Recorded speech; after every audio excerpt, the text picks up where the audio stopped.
Hello, Sangha. Welcome to the Abbots Address. Today is Monday, October 5th, 2015.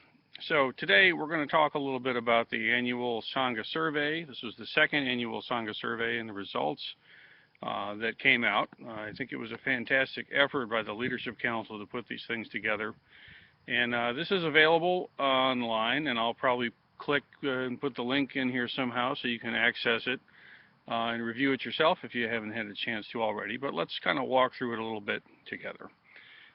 So the first thing we notice is that this is actually the second annual Sangha survey, which is significant. I mean, it's a major effort to put these things together.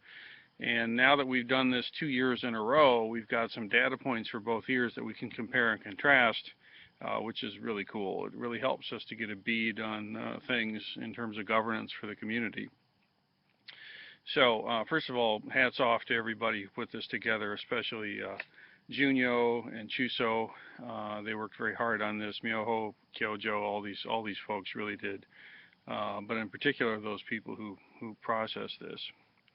So overall, things are very satisfactory. When asked about the temple, the Sunday morning services, Wednesday evenings, the email updates, these were all pretty high ranking, 4.2, 4.0 out of 5. The website was a 3.8. That's pretty good. Overall communications is around a 4. Teachers 4.3. Leadership Council 4.1.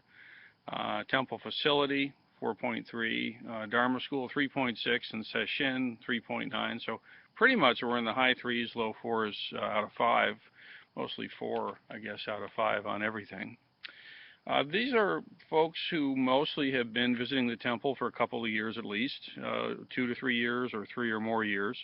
But that's significant. We have people that are visiting the temple mostly weekly that are responding to these surveys. So these are very actively engaged members of the community. Most everybody is a member that has done this survey. So that means that we're getting feedback from people that are really invested in the community and have been here for a while. On the whole. Now, for Jikai, if you've taken Jikai, any comments that you might have? People on the whole had a lot of praise and a lot of gratitude for the process of Jikai that we have here. There was a lot of positive comments about the fact that there was more planning and more help from within the Sangha this year. And that's definitely the case. We had a better Tanto and Tenzo, that is, sort of session overseer and cook, head cook for the retreat, and things were much more organized than the year before, and so improvement all the way around. Hats off to everybody who did that. A comment made that it's important to keep initiates engaged after they complete Jikai. That's definitely the case.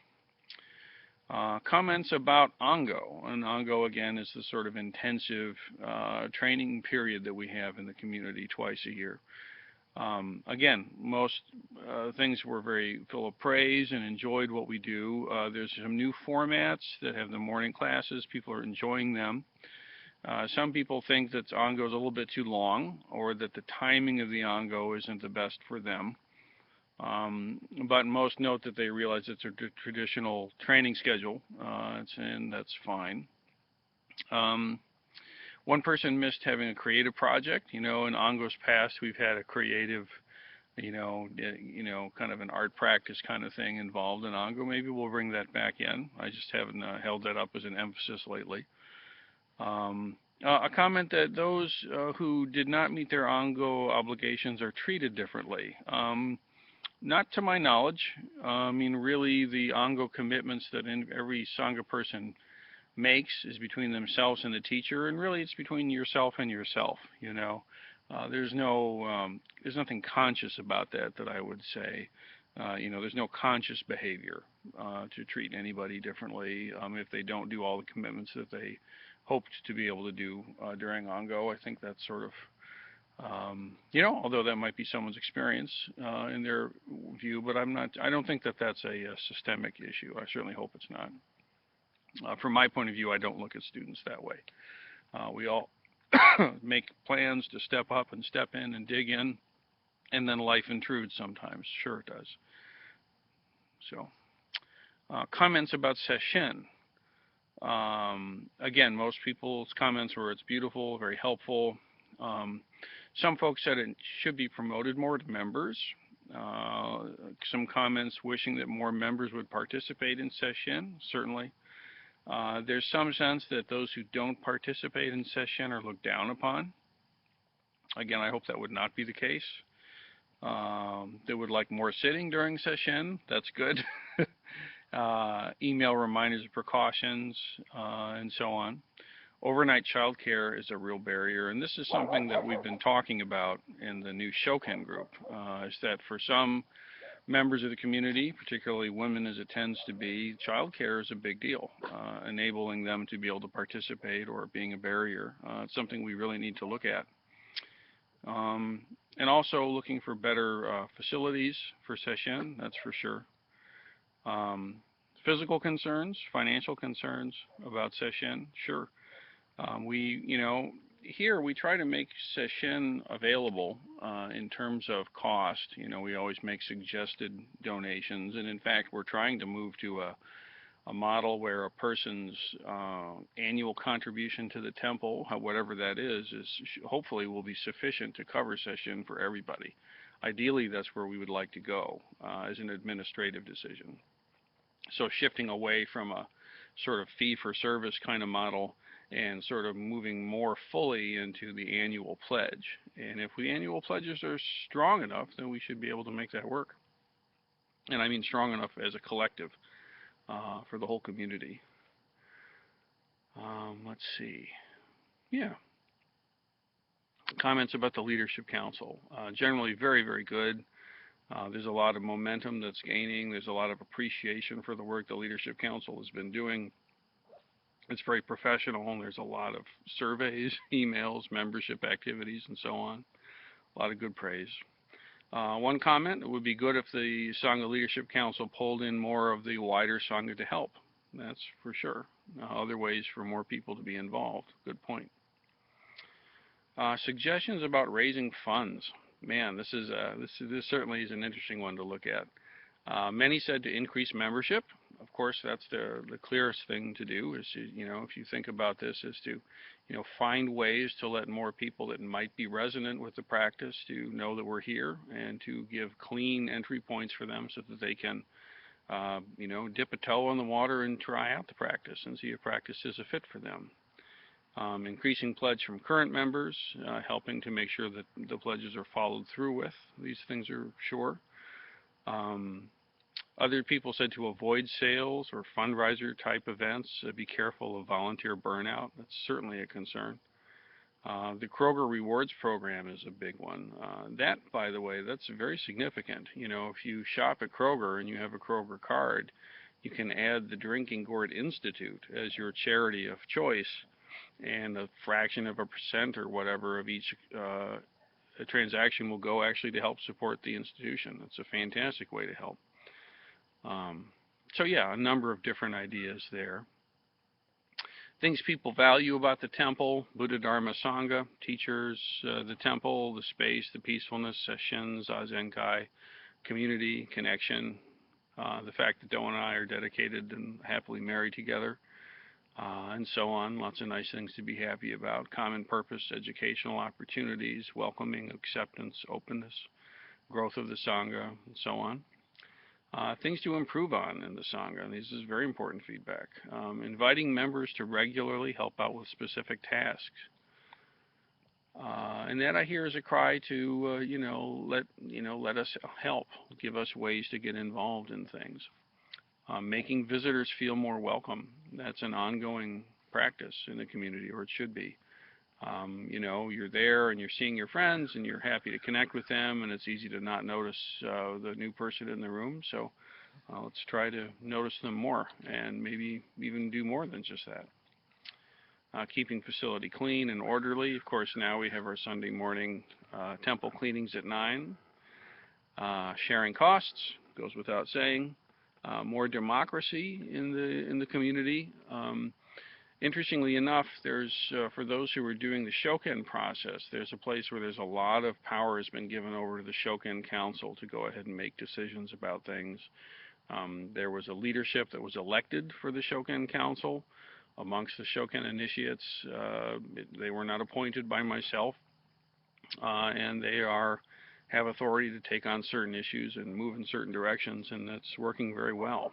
So happily, there's some progress in that area.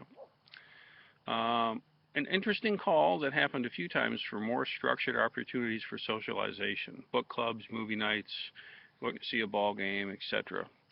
And then the opposite. Let's have less socializing. It's too much socializing. Good. There we go. Sit with that. Some people were saying, okay, it's too much like church. This is an interesting one. You know, the Wednesday or the Sunday mornings, that's kind of designed more or less to be kind of a church-like experience. I mean, that's kind of the point. You know, we have a religious education class.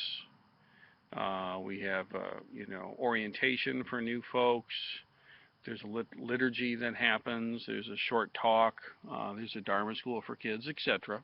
Sure, that's a very church-like kind of moment. If that's something that you are not attracted to, then I would encourage you to participate in the Wednesday nights, which is none of that. Wednesday night is just a quick Heart Sutra, and then a lot of sitting and a lot of Doksan and a Teisho. So it's like a little chunk of sesshin, kind of like, on Wednesday night.